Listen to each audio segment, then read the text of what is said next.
Trigonometría, unidad 3. Aplicaciones de la trigonometría en la solución de triángulos. Actividad 6. Aplicaciones de la ley de cosenos.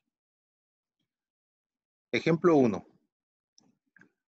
Un observador se encuentra en un punto P que dista de dos edificios 250 y 380 metros respectivamente.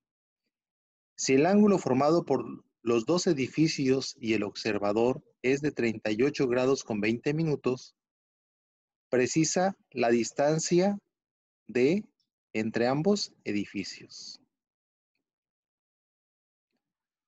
Solución. Como se conocen dos lados y el ángulo que se forma entre ellos, estamos en el caso de la ley de cosenos. Planteamos la ley de cosenos tomando como referencia este lado D y decimos que D cuadrada es igual a la suma de los cuadrados de los otros dos lados menos el doble producto de estos dos lados por el coseno del ángulo opuesto al lado D, que es 38 grados con 20 minutos.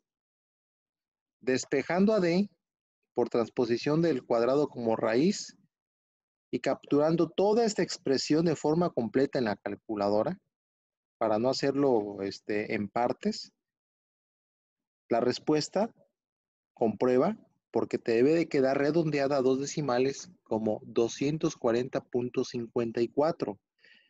Este ángulo de 38 grados con 20 minutos, en tu calculadora hay una tecla que captura grados, minutos y segundos.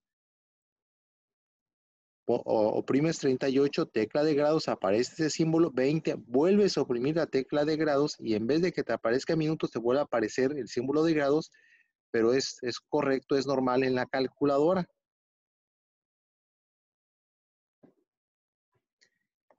Ejemplo 2. ¿Cuál es la longitud de los lados de un pentágono regular inscrito dentro de una circunferencia de 4 centímetros de radio?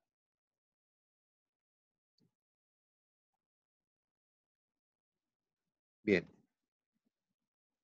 Si se inscribe un polígono regular, en este caso es un pentágono, en una circunferencia, y si se trazan dos radios a dos vértices, entonces se forma un triángulo que es isósceles. La medida del ángulo central se obtiene dividiendo 360 entre el número de lados del polígono, que es 5. En este caso es igual a 72. Tendré este ángulo que es 72 grados.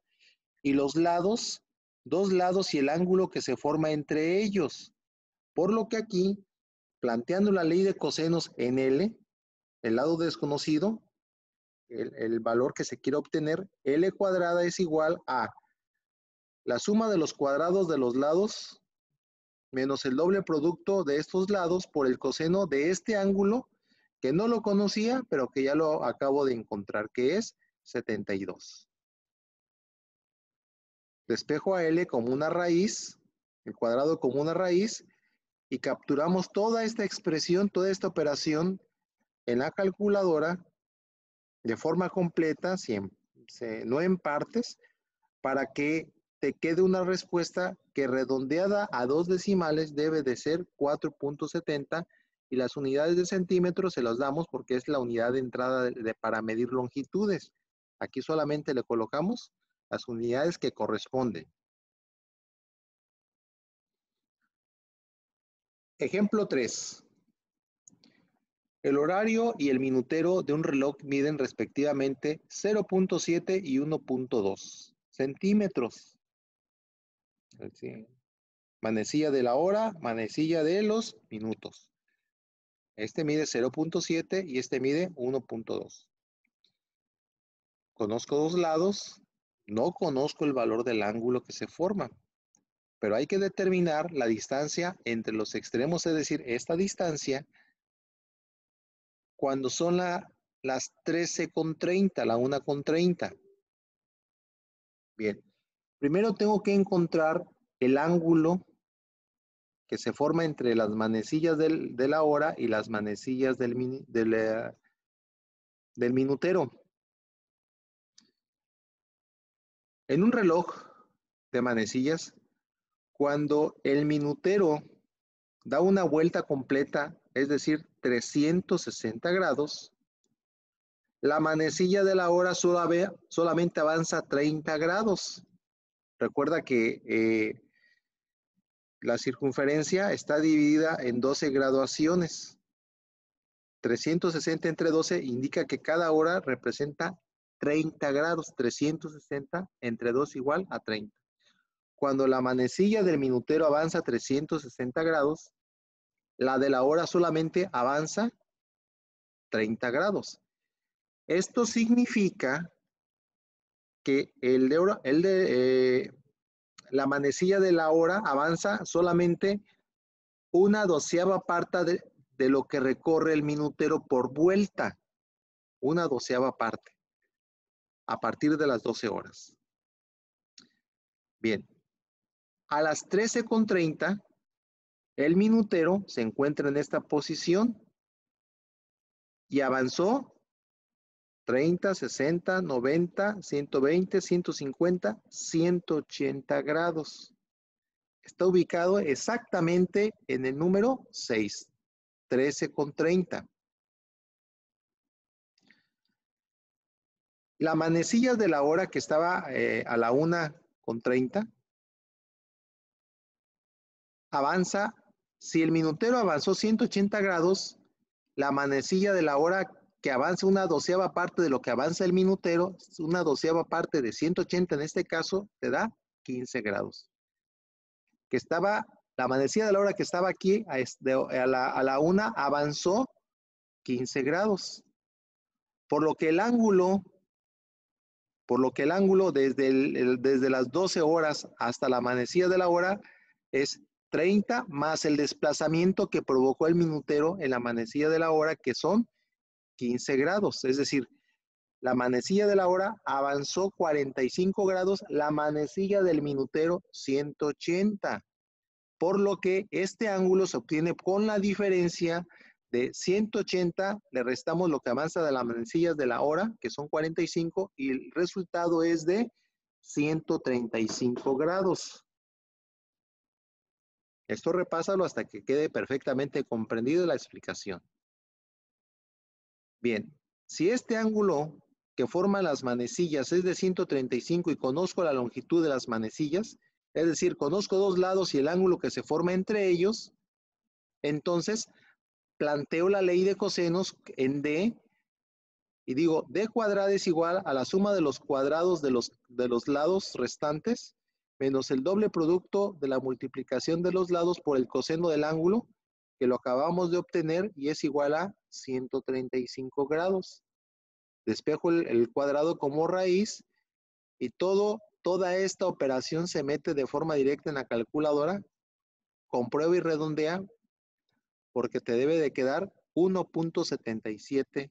En este caso estamos hablando de centímetros, porque las unidades de entrada son centímetros, acá en las unidades de salida entendemos que son centímetros.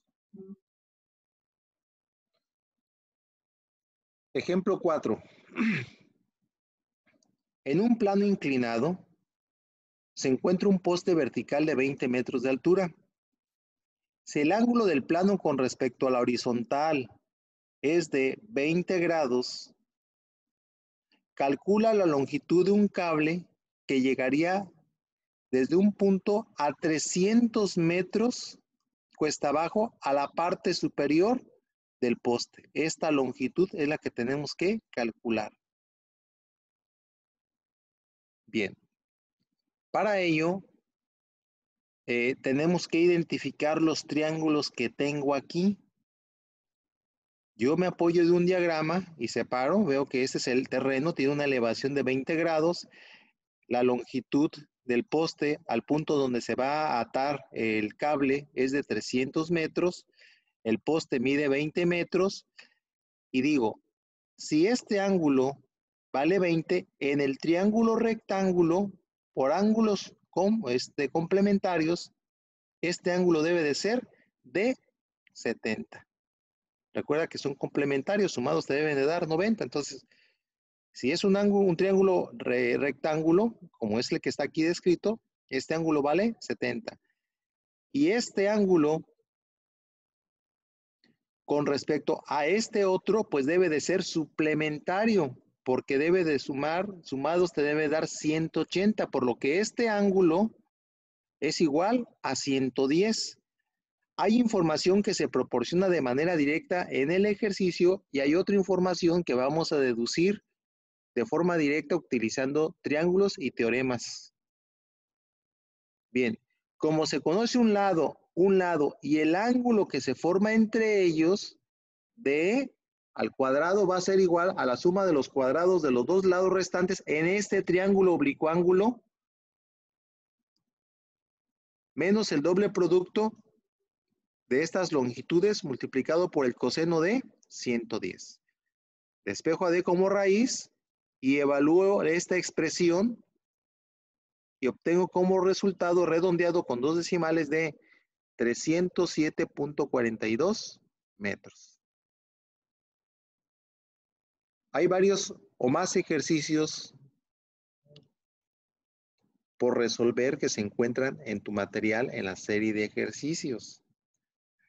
Es importante que resuelvas los ejercicios porque de ello va a depender que adquieras la habilidad para resolver cada ejercicio diferente que pudiera venir en un futuro.